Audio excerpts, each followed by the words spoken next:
Can I help you? I'd like to see the man in charge. He's in here.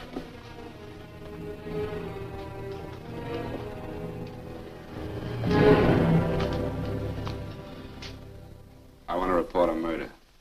Sit down.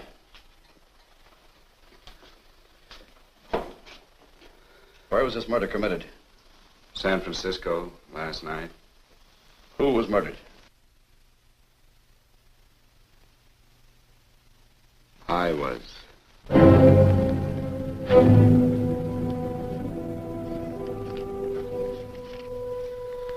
Well, do you want to hear me out or don't you, Captain? I don't have very much time.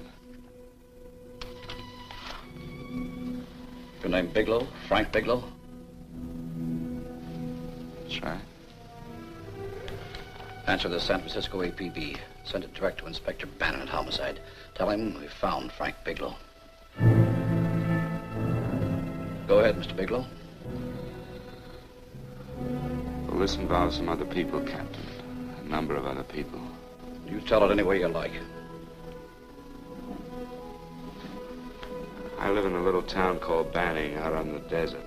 It's on the way to Palm Springs. I have a small business there.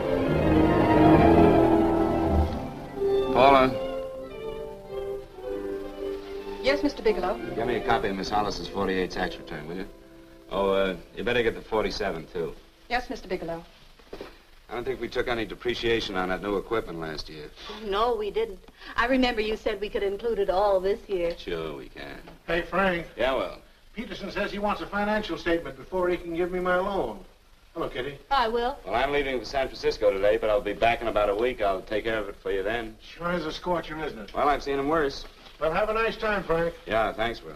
Paula, why don't you come down to the place and let me give you another permanent?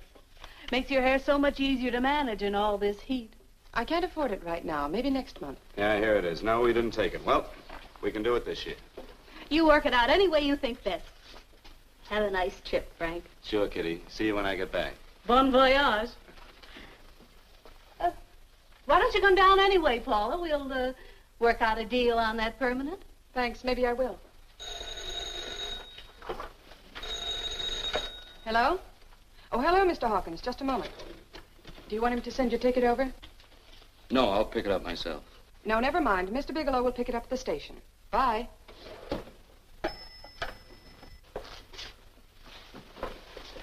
I want to go with you, Frank. Now, Paul, I'm just going on a little vacation. You know that? You want to go without me, don't you? Be gone just a week. And I suppose you've just made up your mind to take this little vacation at 9 o'clock this morning? No, Paul. I meant to tell you about it a few days ago. I guess I forgot. Oh, you forgot. Paula, don't be like that. Don't be like what? You just drop a little announcement that you're going away. Not tomorrow or next week or next month, but today. No explanations, nothing. And I'm supposed to swallow the excuse that you need a little vacation. I just want to get away from town for a few days, that's all. Get away from this town or get away from me. Oh, Paula, please try to understand. How can you ask me to understand anything like this? No, I'm sorry, but I don't understand. Go to San Francisco, but don't expect me to be waiting for you when you get back.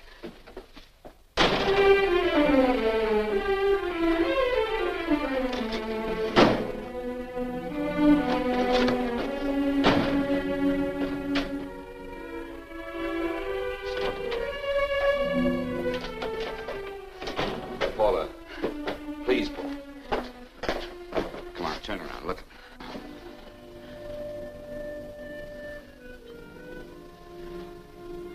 Come here. Why do you do this to me, Frank? Why can't you be honest with me? As honest as I am with you? Do you have to go? I have to go, Paula. I know what I'm doing. All right, go. Go anywhere you like. You can go to blazes for all I care. Paula. Paula. Yes, I know. I'm being foolish. Come here.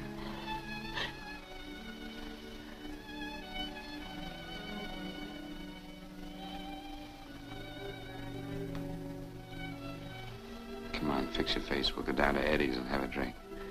All right, why not?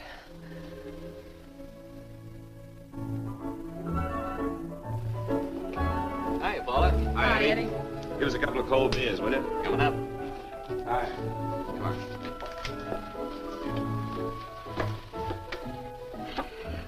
relief. This air conditioning feels good. I sure wish we had it in the office. It'd make working a pleasure. Well, if it stays this hot, don't bother going in the rest of the week. I win 2 races today. How many did you lose? And you would have to ask that. Kind of early for you two, ain't it? Too hot to work. That's what I like to hear.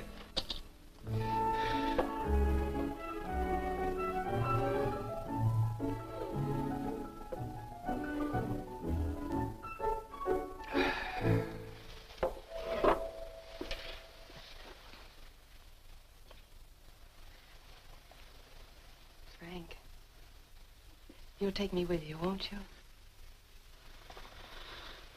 You will, won't you? Or am I crowding you? What do you mean, crowding me? Maybe you do need this week away alone. Maybe we both do. I know what's going on inside of you, Frank. You're just like any other man, only a little more so. You have a feeling of being trapped, hemmed in, and you don't know whether or not you like it. Look, Paula, I'm going to be honest with you. I care too much for you not to be honest with you. I'm as much concerned for your happiness as I am for my own. I know you've had one bad experience, Frank. I know all about it. But you don't know what it can do to 2 people, Paula. And the woman always gets hurt more than the man. I don't want you to get hurt, darling. More than anything in the world, I don't want you to get hurt.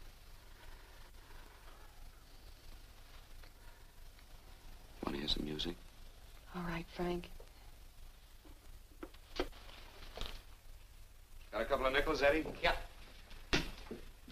This won't bother you, will it? No, the next result doesn't come in for half an hour.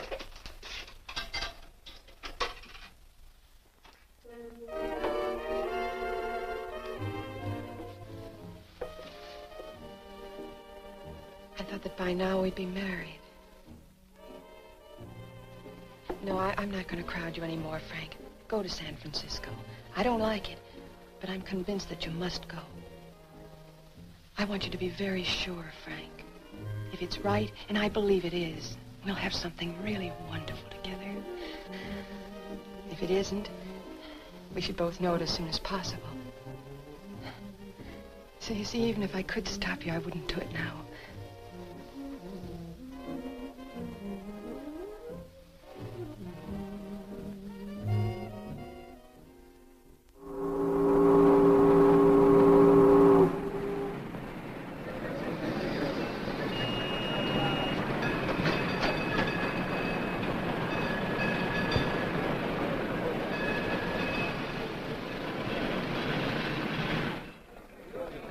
Yes, sir. My name is Bigelow. I have a reservation. Yes, sir.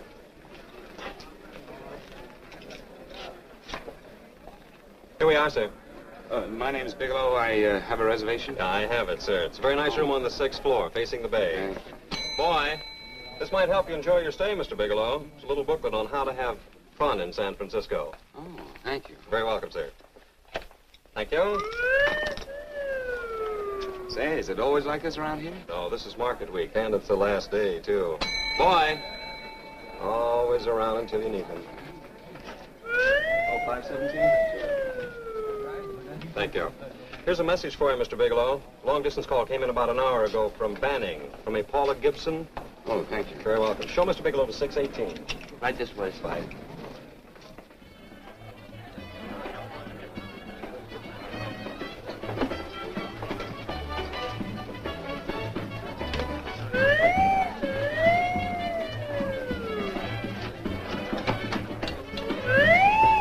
Right this way, Mr. Bigelow.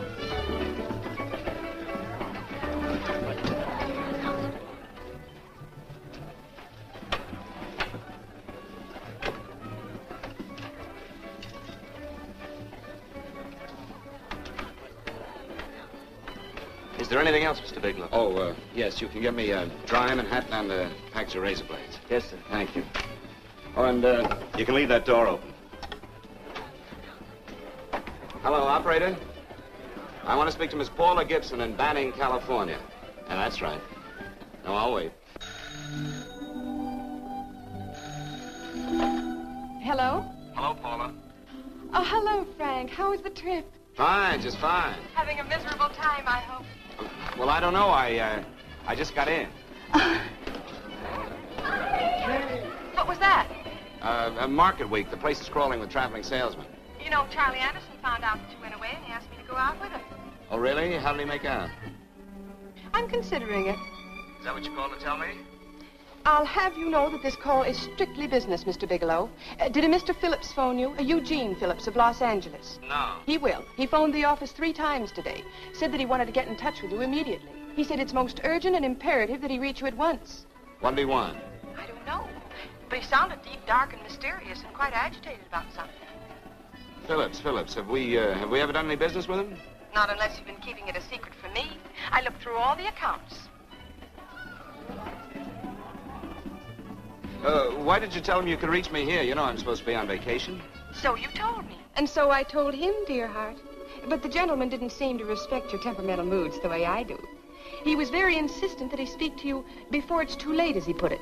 Well, tell him you tried to get in touch with me and I changed my plans and you can't reach me. He won't talk to me. I told him that I was your confidential secretary, but I guess I didn't sound confidential enough. So I told him that he could reach you there this evening. Well, call him back. If it's as important as he says it is, he'll talk to you. Otherwise, he'll just have to wait until I get home. My, aren't we adamant this evening? All right, shall do. And Frank. Yeah? I don't quite know how to say this. Say what? Well, what I want to say is that there's nothing you can do that you ever have to feel guilty about. Oh. Sure. Thanks, Paula. I'll call you tomorrow. Right.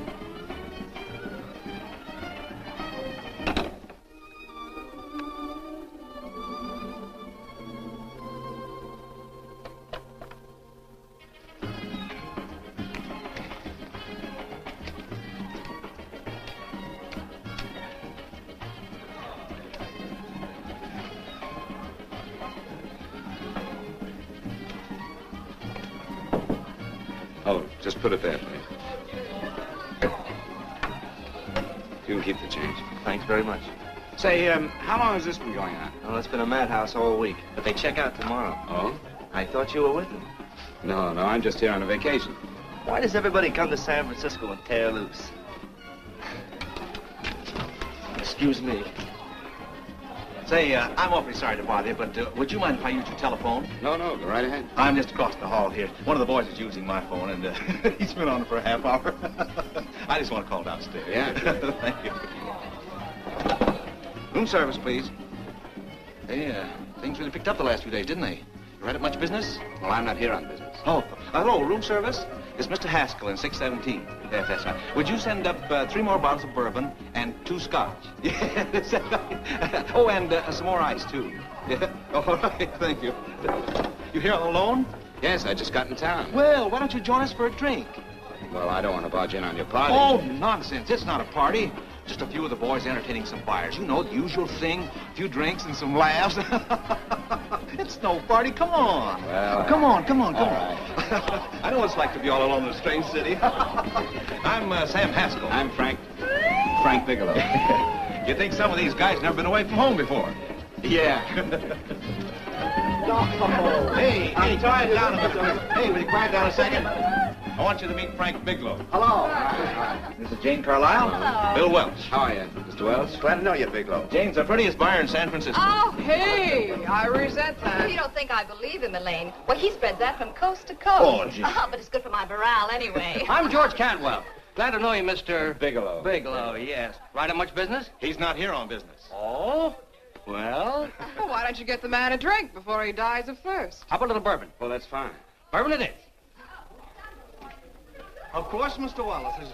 Yes, Mr. Wallace.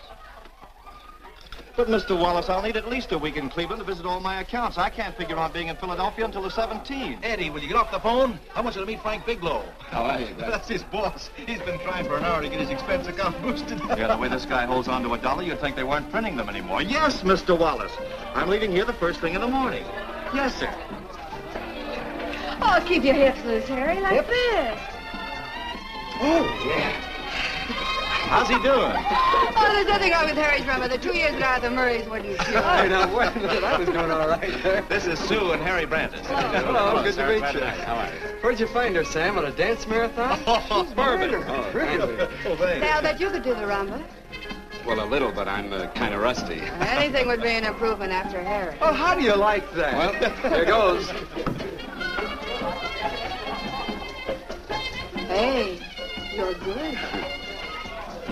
Oh, my wife, she's a good dancer, isn't she, Bigelow? Oh, yeah. Hey, fellas, I thought you were going to show us a good time tonight. Is this doing the town? That's right. We practically bankrupt our stores to buy everything you've got. Then you keep us in this hotel room. I agree. This is my last night to howl before I go back to being a dutiful housewife. Well, it looks like we're stuck, boys. This is where we blow all our commissions in one night. Who cares? And you're coming with us, Bigelow. Oh, no, thanks. You run along. I've got to get unpacked and have dinner. Oh, no, you're not going to get away from me. Now that I found a man who can dance, I'm going to hang on to him.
You got here. Wait till you hit the pitch in about an hour. That's when they really go out of their minds.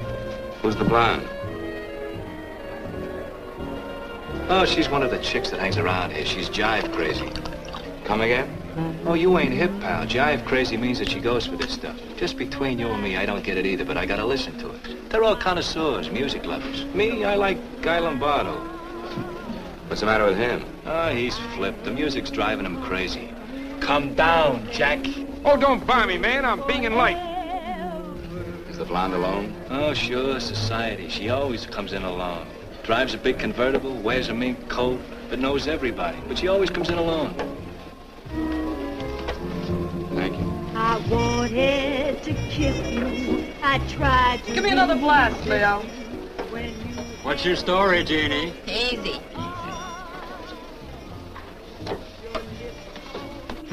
Hello? Easy. Dig the fisherman. Oh, that's really silk, isn't it? Can I buy you a drink? Sure thing. Give me a blast, Leo. Leo, I left my glass at the other end of the bar.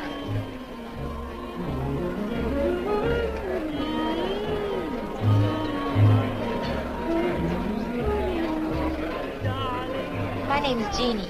What's yours? Frank? I've never seen you here before, Frank. Well, I've never been here before.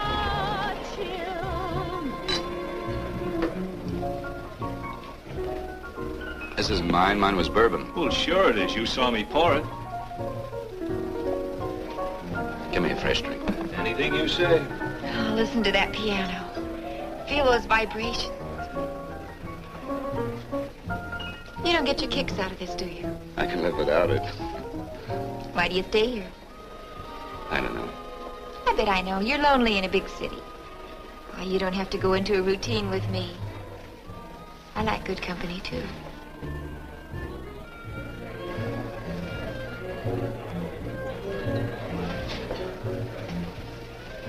Say, there are some people there I want to avoid. Couldn't we get out of here? Let me think about it. Oh, come on. How about going somewhere else, then? Why don't you meet me later? Okay. Where?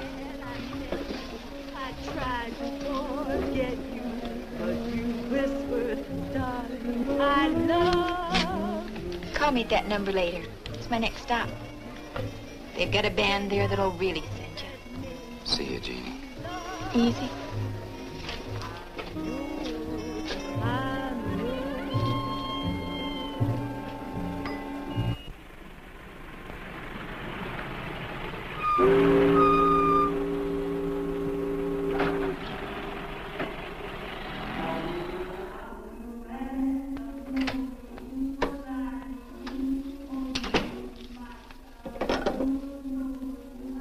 Never mind, operator.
Room service, please. Come in.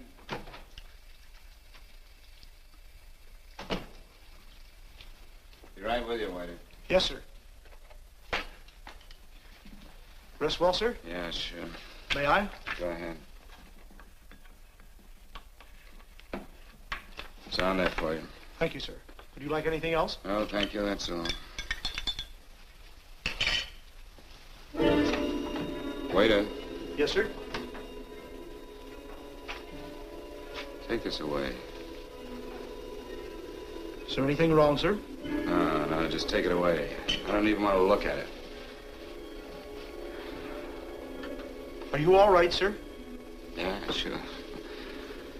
All right, I just had too big a night, I guess, that's all. I need some fresh air. Of course. Thank you, sir.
Lungs in good condition. Blood pressure normal. Heart fine. Well, it's a good thing everybody isn't like you, Mr. Bigelow. Put us doctors out of business. I'm glad to hear it, Doctor. I was a little worried. Don't let a little bellyache worry you. Could be just a change of climate. Well, it isn't exactly an ache, Doctor. It's kind of hard to describe the feeling. Maybe it was the drinks I had last night. I might have mixed them too much, huh? Let's have another look at that throat. You may finish dressing now, Mr. Bigelow. I want to get the results of those tests we took. Thank you, Doctor.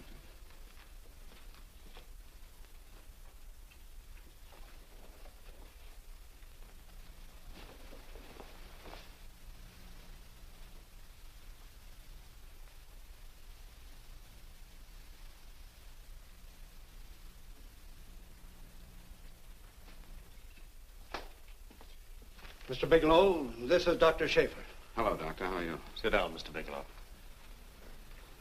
According to the information you gave Miss Wilson, you're not married, Mr. Bigelow. That's right. Do you have any relatives, family, anyone in San Francisco? No, no one. I don't know a soul in San Francisco. Where is your home? What is this, Doctor? Why all the questions? You're a very sick man, Mr. Bigelow. Sick? But you told me I was in good shape. Yes, I know. But my preliminary examination didn't reveal your true condition. You sound as if it's pretty serious, Doctor. It's extremely serious. I want you to understand that we wouldn't tell you something like this unless we were absolutely certain. Well, of course, of course. You must steel yourself for a shock, Mr. Bigelow. Well, go on, Doctor. What is it you're trying to tell me? Our tests reveal the presence in your body of a luminous toxic matter. What is that exactly?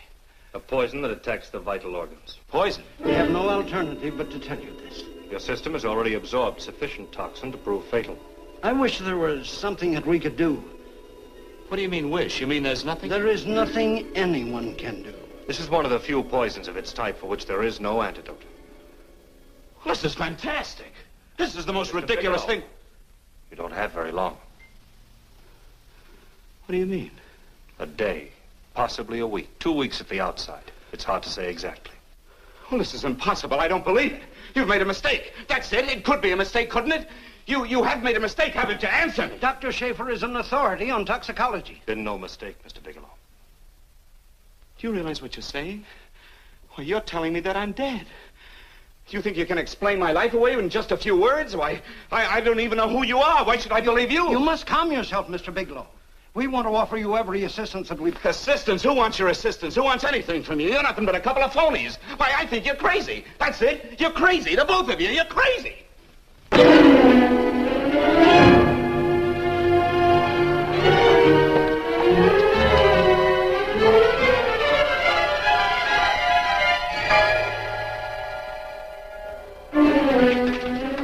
Where's the doctor? You just come in. Come on, tell me. You've got to go through the thing before you come Get out here. of here. Doctor, What's the trouble here? What's the matter with you? Doctor, I want you to examine me for luminous poison.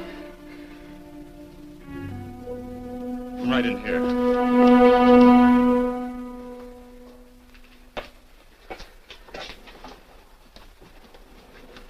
Yeah, you've got it all right. Your system has already absorbed it. Are you sure, Doctor? Are you absolutely certain? Couldn't there be some mistake?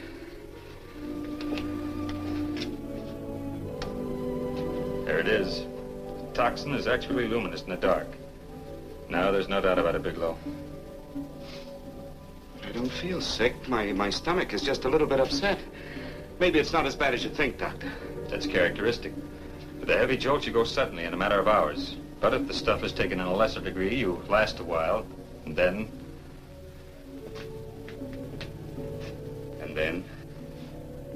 Give it to me straight, Doctor.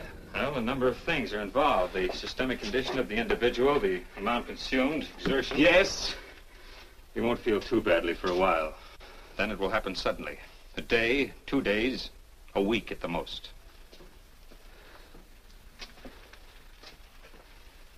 A day.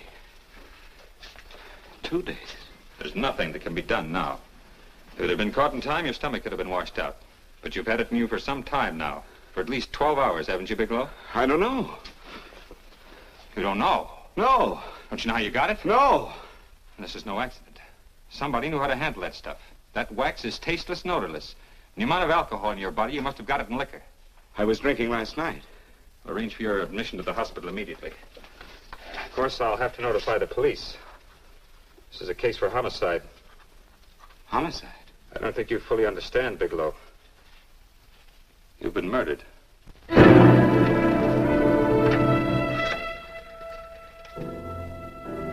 Get me police headquarters, please. Homicide Bureau.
Open up. Open this door, I tell you. Open it up or I'll break it down. Where are those men? Where are those men who were here last night? I don't know. There are no men here. Please go away. Don't lie to me. Where are they? Mister, this lady just checked in. Those men aren't here no longer. They checked out of the hotel early this morning. Checked out? Please go away. I'm sorry. I'm terribly sorry.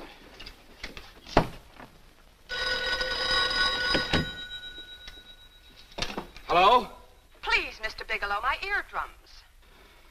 Oh, hello, Paula. Your enthusiasm overwhelms me. Why haven't you phoned me, or is there a quota on telephone calls up there? I'm sorry. I've been busy. I'll bet you have. Visiting the museums, no doubt.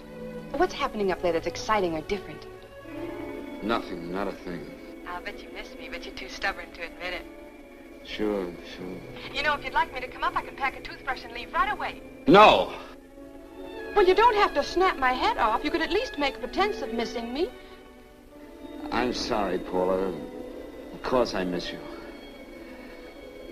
Listen, Paula, Paula, it's just that I don't feel like talking now. I'll call you later. Don't strain yourself. You phone me sometime when you feel more like talking. Oh, by the way, I called that Mr. Phillips back. Phillips? Yes, you know, the man that tried to reach you. Well, I'm afraid you'll never know why it was so important that he speak to you. His office said he died yesterday. Frank, are you there? Did you hear me? Died? When? Yesterday. So you won't have to bother your little head about him anymore. You can just go ahead and have fun. Paula, what did he die from? Do you know? I suppose he died from whatever people usually die from. Well, didn't they tell you? Don't you know? What are you getting so excited about? You said you didn't even know the man. Listen, where's his office located? What difference does it make? You can't talk to him now. I told you the man's dead. Paula, will you stop talking so much and tell me where his office is? All right. It's the Phillips Importing and Exporting Company, Bradbury Building, Los Angeles. Bradbury Building, Los Angeles. That's right. Say, this is really a switch. Listen, if you want to reach me, I'll be in Los Angeles. Are you out of your mind? I'm sorry, Paula. I've got to hurry. Wait a minute. Where in Los Angeles? The Allison Hotel. Goodbye, Paula.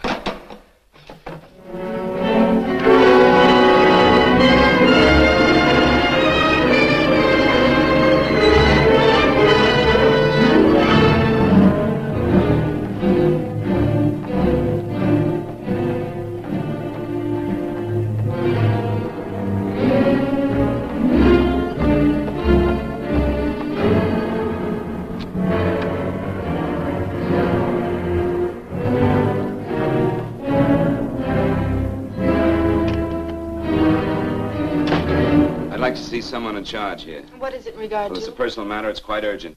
Perhaps Mr. Halliday can help you. Who's he? He's our controller. Your name, please? Bigelow. Mr. Bigelow to see you. Send him in. Go right in, please. That door.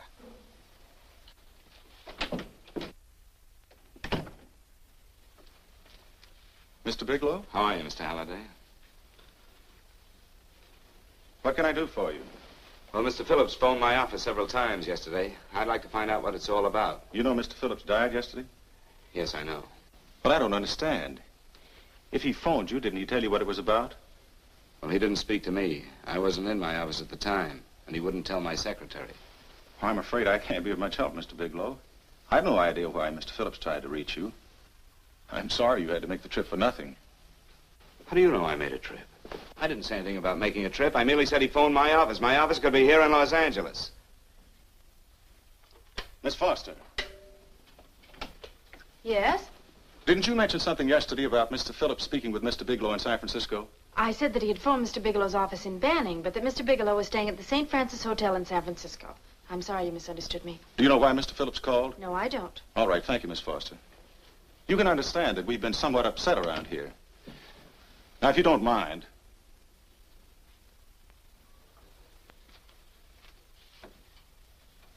Did Mr. Phillips have a wife, family, anyone that could help me?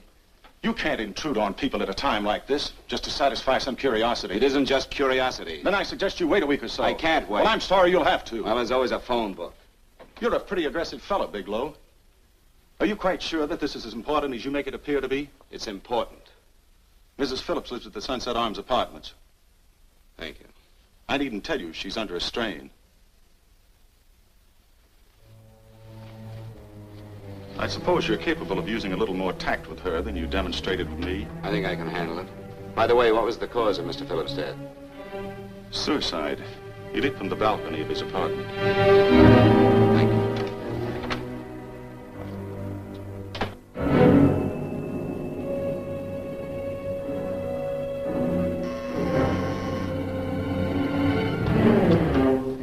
Come in, Mr. Bigelow.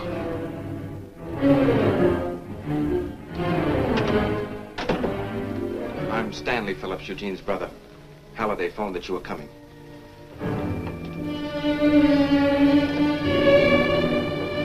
This is my sister-in-law, Mrs. Phillips. I'll try to make this as brief as possible, Mrs. Phillips. I'm afraid I can't be of any help to you, Mr. Bigelow. I haven't the slightest idea why my husband wanted to speak to you.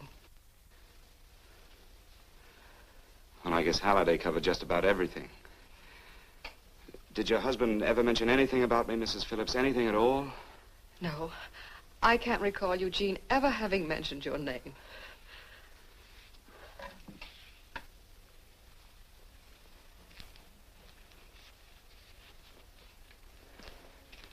I hate to ask you this, Mrs. Phillips, but it's of vital importance to me. Do you know why your husband committed suicide? Oh. You're certainly not the most diplomatic person in the world, are you, Bigelow? Were you a friend of my brother's? I never met him.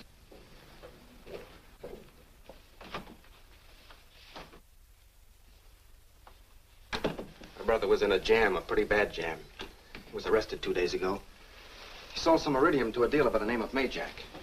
It's a very rare metal, very costly. Anyway, the iridium turned out to be stolen.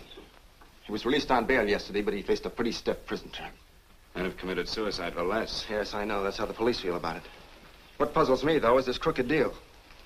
Knowing Eugene, you wouldn't say he's the type of man to be mixed up in anything like that, now would you? I told you I never met him. That's right, so you did. Now, what's this all got to do with you, Bigelow? I don't know. Let's come clean with each other, Bigelow. Surely you must have some idea why my brother was so desperate to contact you. I have no idea. That's odd. Then how could it be of such vital importance to you? Well, you seem to know the answer to everything else.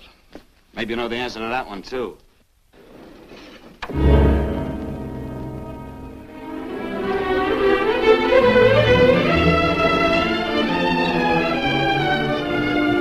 There's a message here for you to call operator 82 at Banning.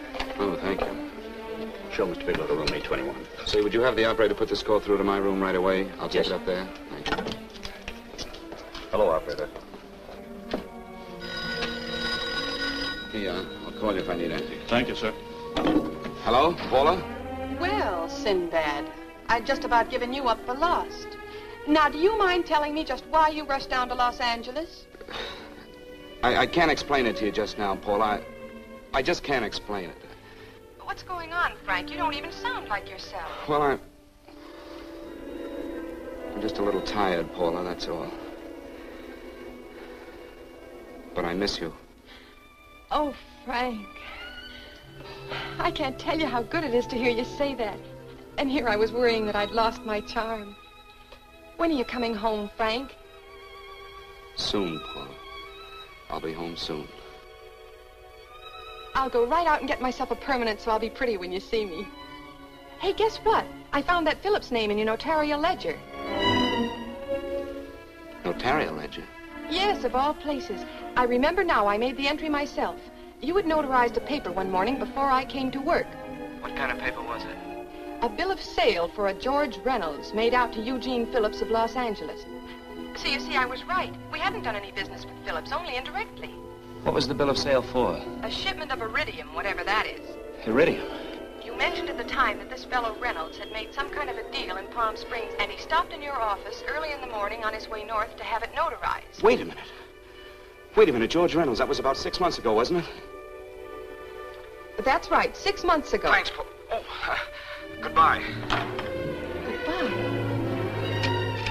Hello, operator. Get that number back for me.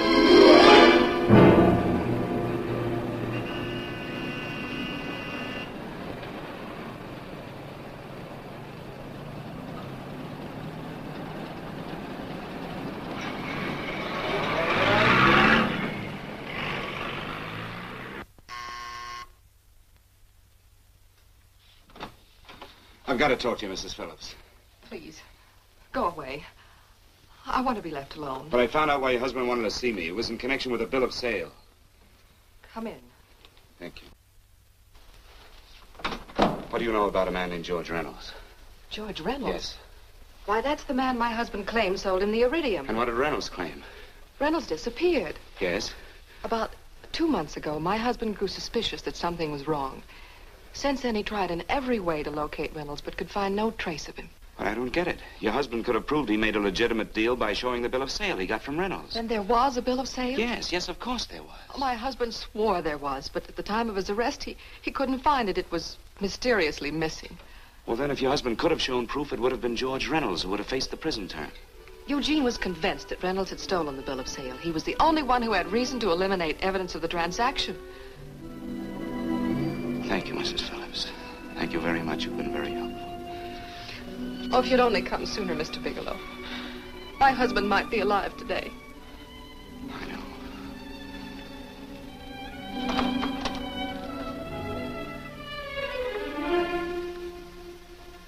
The only thing that puzzles me, Mrs. Phillips, is that you haven't asked how I knew there was a bill of sale.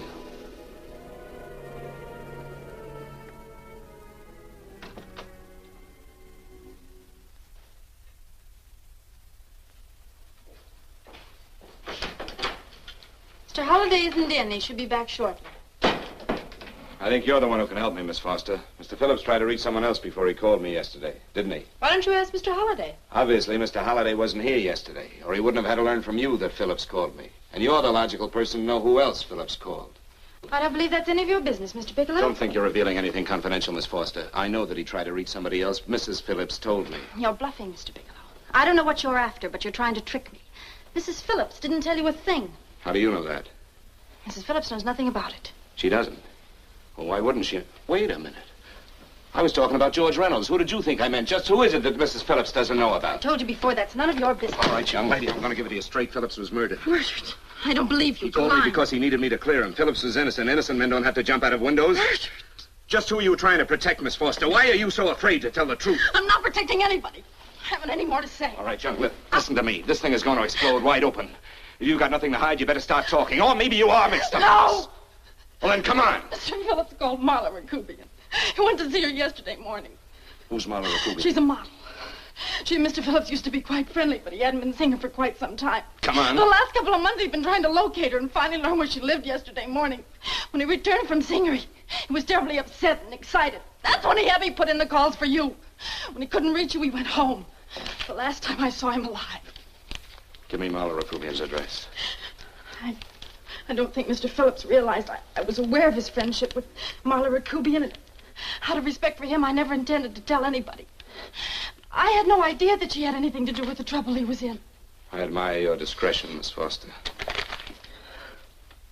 You know, you must be pretty friendly with Stanley, Miss Foster. He knew how desperately his brother tried to reach me yesterday, and he wasn't even here at the time. And now you seem to know all about what happened in Mrs. Phillips' apartment.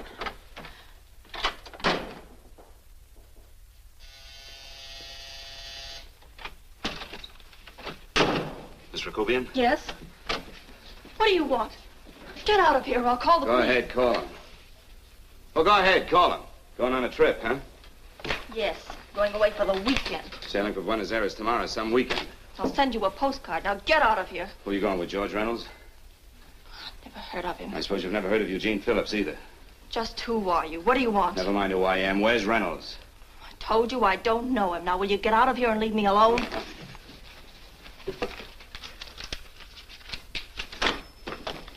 So you never heard of George Reynolds, huh? And don't try to tell me that this isn't him because I've seen him. If you think you can scare me, you're crazy. Look, I know that Phillips came here yesterday. And right after he left, he was pushed out of a 6-story window. Pushed? Phillips committed suicide. Your playmate Reynolds murdered Phillips. And then he went up to San Francisco to get me.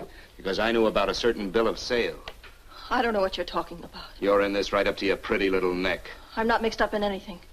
Get your hands up. Drop that picture on the couch. Turn around. Don't get any ideas because I'm not afraid to use this. Give me your wallet.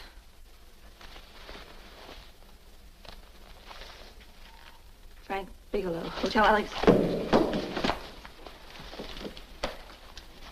All right, now where's Reynolds?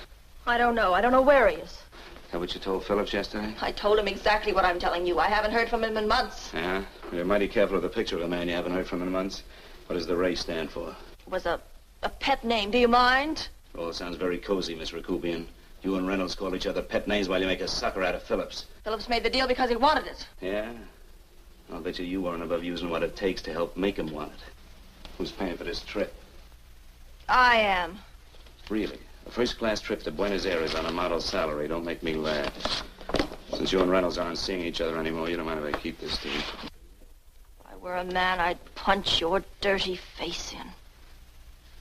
You know, I really believe you would. Oh, I almost forgot. Your tickets. Don't be surprised if I'm there to see you off.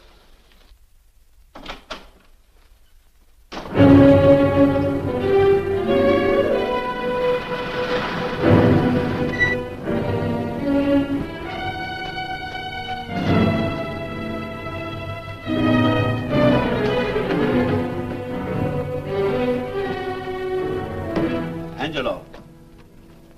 Angelo!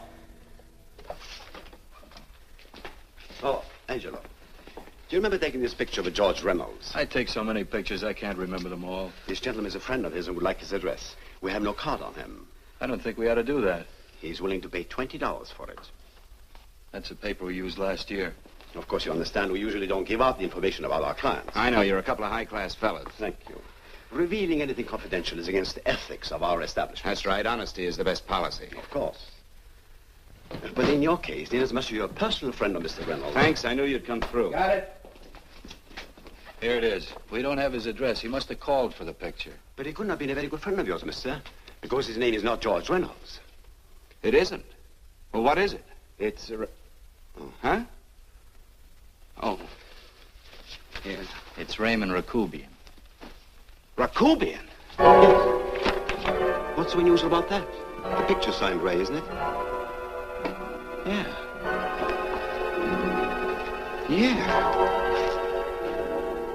Thanks.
Your lips called me baby, then I thought that maybe love.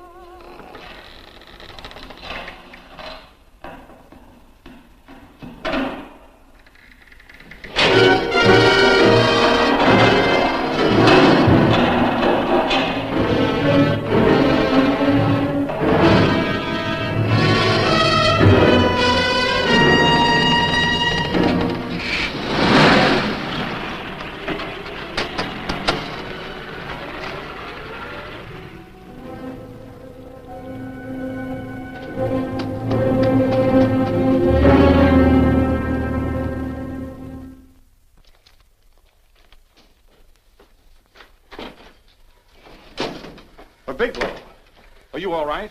Can I get you anything? No, thanks. Do you know this man? No. No, I don't think so. Are you sure you've never seen him? I'm quite sure. Does the name Raymond Rakubian mean anything to you? No, I never heard of him. Why? He also uses the name George Reynolds. This is Reynolds? That's right. Well, where can we find him? That's what I want to know. Tell me something, Halliday. You're the controller here. How come you didn't know about that bill of sale? Phillips made that deal before I came to work here. Yeah, but you still keep records, don't you? For some reason, which is none of my business, Phillips preferred to keep that among his personal papers. Now, does that answer your question? You came in here today asking for some information that you needed, and I tried to be as cooperative as I could.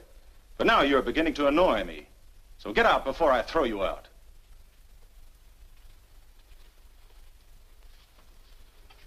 You know, you really frighten me.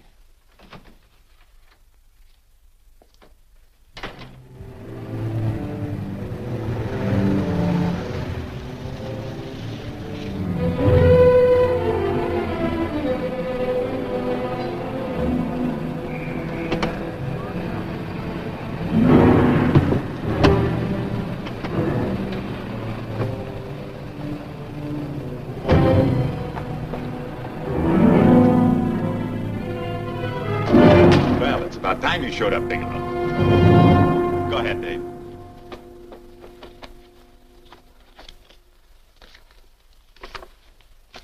Real cute, ain't you, Bigelow? Just real cute. Paula didn't lose much time getting a hold of you guys, did she? Shut up. Let's go, Bigelow.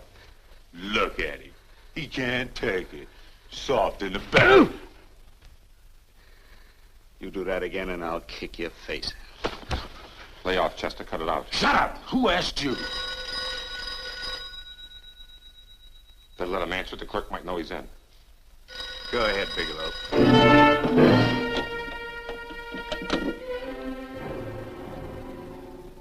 Hello? Frank. Frank, why did you hang up on me? I've been trying to get you for hours. I'm sorry, Paula. I was in a hurry. Well, don't be in such a hurry this time. You didn't give me a chance to finish what I had to say. What's the name? I wanted to tell you that McGowan was in hollering his head off because you didn't go over the books. Tell McGowan to get another auditor. Sure. Sure, I'll just do that little thing and lose the best paying account we've got. Do as I tell you, Paula. Frank, are you drunk? Paula, how much we got in the bank? About $2,200. Draw it out tomorrow. Sure. Then what do? Skip town without paying our bills? Forget the bills. You know that coat you always wanted? Buy it. You are drunk. You know, if I didn't have such a good character, I'd be tempted to take advantage of your intoxicated state, Mr. Bigelow. I'm not drunk, Paula.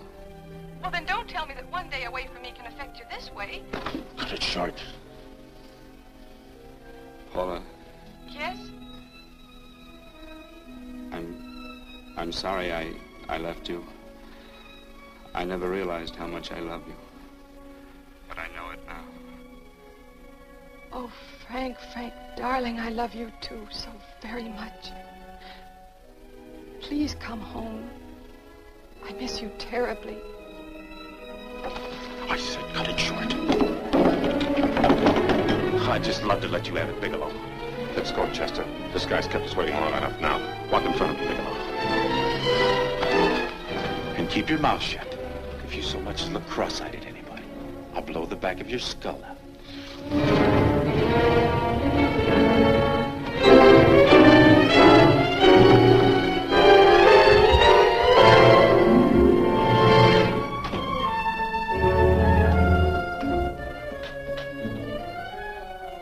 This Bigelow's real cute. He wanted to get tough with Chester. He don't know Chester. Did you get the picture? Don't I always get what Mr. Majak sends me after? Major. That's right. I'm the dealer who bought the iridium from Phillips. I get it.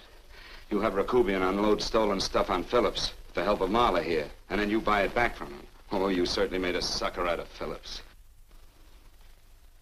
What is it, Mr. Bigelow? Exactly what is on your mind? I'm looking for Raymond Rakubian. Why? Well, now, Marla here has told you everything else. I'm sure she must have told you that, too. You don't expect me to believe this conversation. So, what is on your mind? I mean, underneath. You forced your way into my affairs, and now I want to know why. I just told you. I'm looking for Raymond Rakubian. Don't get cute. I'm just itching to work you over. Soft in the belly. Can't take it. See what I tell you?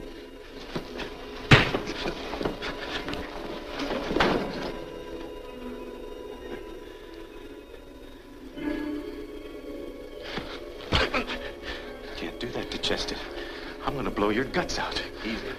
Lay off, Chester, not now. Look at him. He's so scared of Chester, he'd talk now. He's not afraid, Chester. You can tell from a man's eyes when he is afraid. Look at his eyes.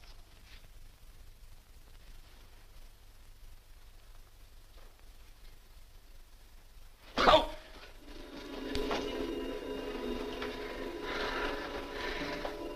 I'm telling you, Majak, you better keep him away from me or he's really going to have to use that gun. Go away, Chester, please. Do what I tell you, my boy. Please. And help Dave. Joe.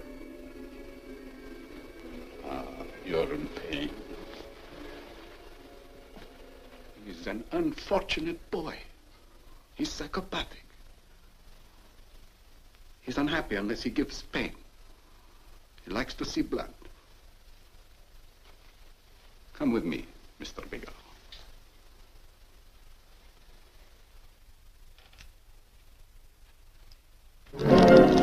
Raymond Rakobian was my nephew. He could not possibly have tried to kill you. He's been dead 5 months.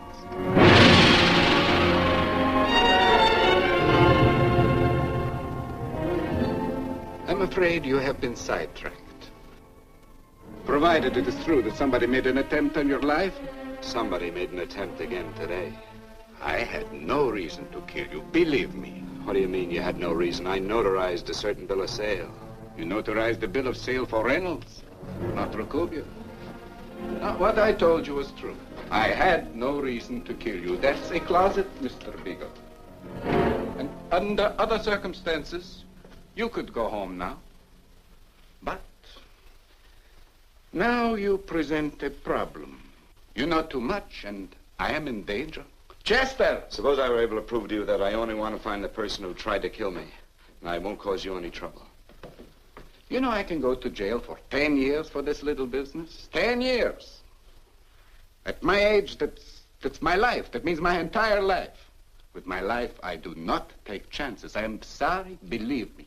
You want Joe to go with you? No. Just Bigelow and me. And baby Mace too. But Major, goodbye, Mr. Bigelow, and forgive me. Let's go, Bigelow. I guess you won't be there to see me off.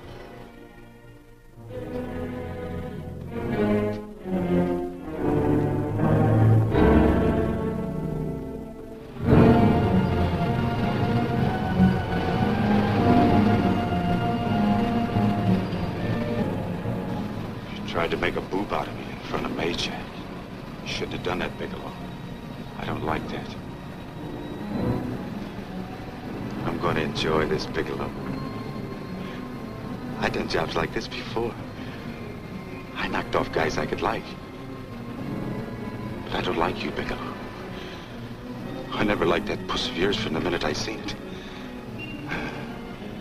Yeah. I'm going to enjoy this.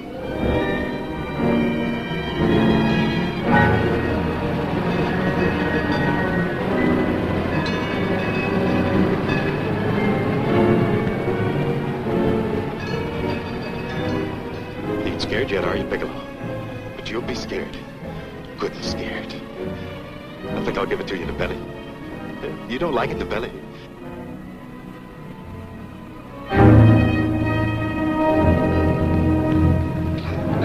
Good.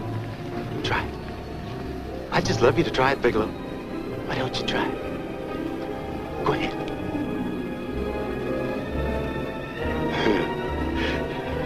Didn't have the nerve, did you, Bigelow? Yeah. I think I'll give it to you right in the belly.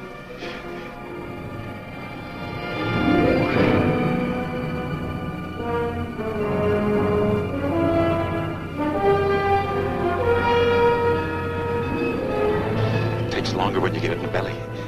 It's nice and slow. That's the way I want to see you go, Bigelow. Nice and slow.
right. Yes, I'm all right, Paula, but what are you doing here? How did you get here? Freddie Ross flew me down. I had to come. I had to see you.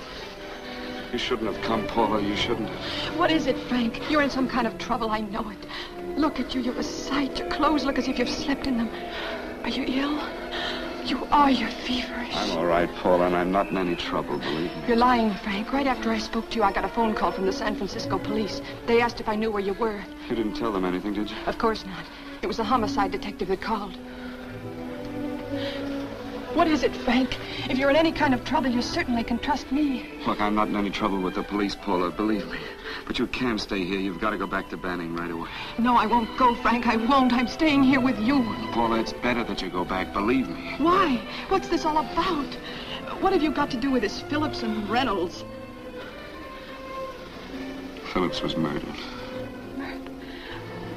What could that possibly have to do with you? All you did was notarize a paper. You've notarized hundreds of papers. I know. All I did was notarize one little paper out of hundreds. Frank, you frighten me. You don't even act like yourself.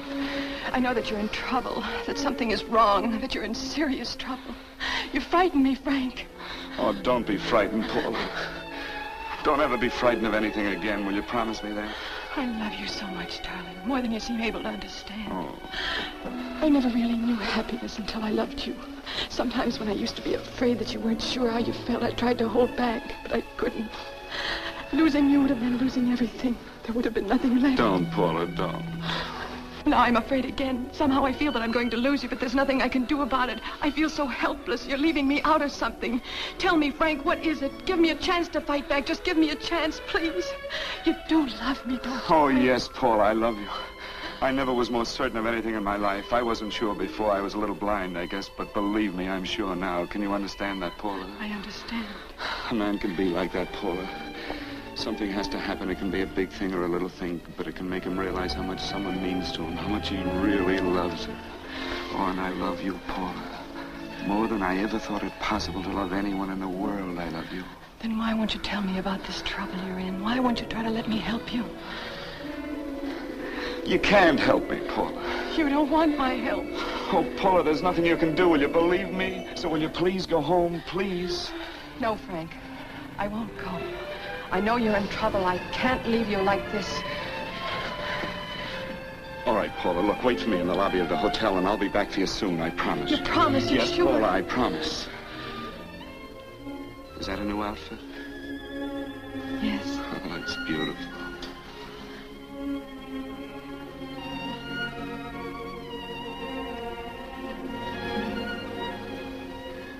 You'll come back to me, won't you, Frank?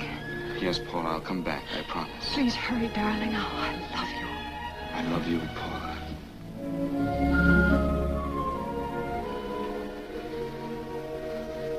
Goodbye, Paula.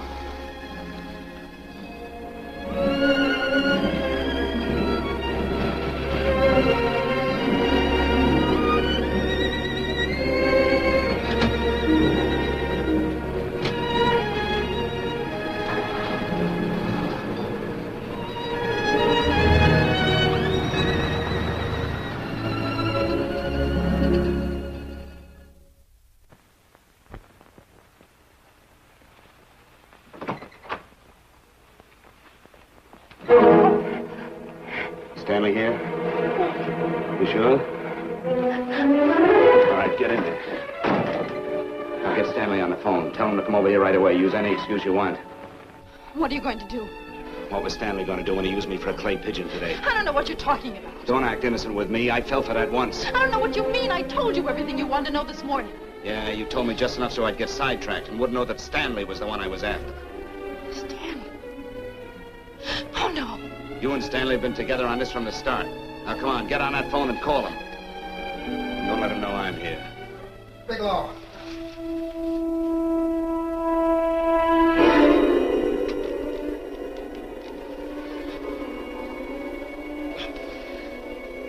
You've been sidetracked, all right. But it was the poor bereaved little widow who did it. Miss Foster found this letter this afternoon. It's in my brother's desk at the office. It's postmarked 2 years ago. It isn't exactly the kind of a letter that a married woman gets from a casual friend. I'm sure my brother wasn't aware that they were so well acquainted when he hired Halliday. What's the matter felt right since dinner. Where did he have dinner? At Mrs. Phillips' apartment. Halliday was there, too, and Stanley confronted them with that letter. Did you have anything to drink? Yes, why? How long ago?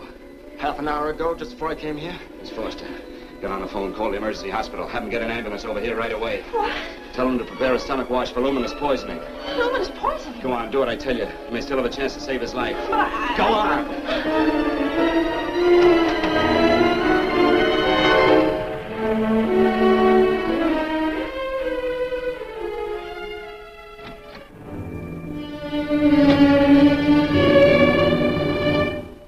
I found George Reynolds, Mrs. Phillips.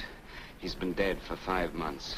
Then he didn't steal the bill of sale. No, he didn't. But you could have stolen it. How dare you? You knew who I was when I came here today. But you were surprised to see me alive, weren't you? But I'm not alive, Mrs. Phillips. Sure, I can stand here and talk to you. I can breathe and I can move. But I'm not alive. Because I did take that poison. And nothing can save me. What are you going to do? I kill you now, I have nothing to lose. No, you've got to listen to me. You've got to give me a chance. But I didn't have a chance. It was Halliday. Believe me, it was Halliday. He made me steal the bill of sale. He planned everything. What about this letter? Your husband knew about you and Halliday. He found it only yesterday. He accused Halliday. They fought, and Halliday pushed him over this balcony. And why me? Why did he want to kill me? Because you could have proved there was a bill of sale, that my husband had no reason to commit suicide. Halliday was desperate. After he killed my husband, he found out about the phone calls to you. He thought you spoke to him, that you knew enough to involve him.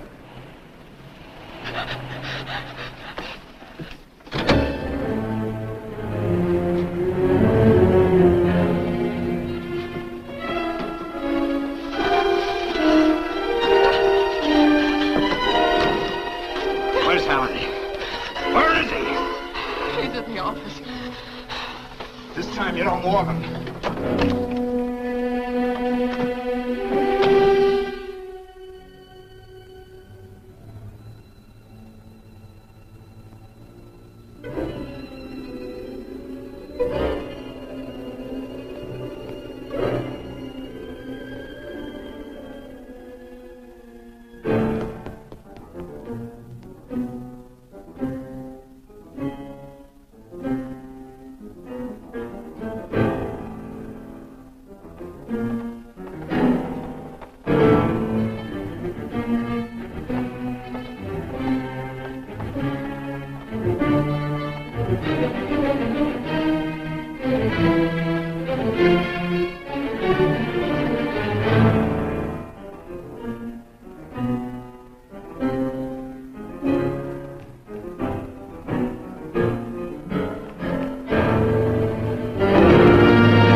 on, move along. Come on, let's break it up. Move along now. Let's get going. Come on.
All I did was notarize a bill of sale. But that piece of paper could have proven that Phillips didn't commit suicide. He was murdered. And that's why Halliday poisoned me.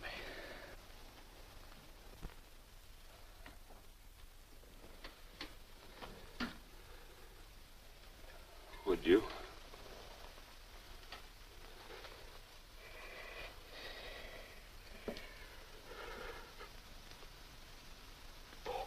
Paula.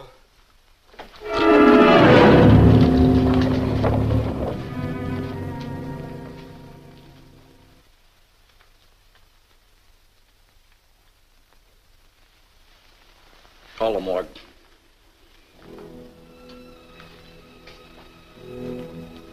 Johnson, you go to the Allison Hotel, find Paula Gibson. Don't tell her anything. I'll break it to her.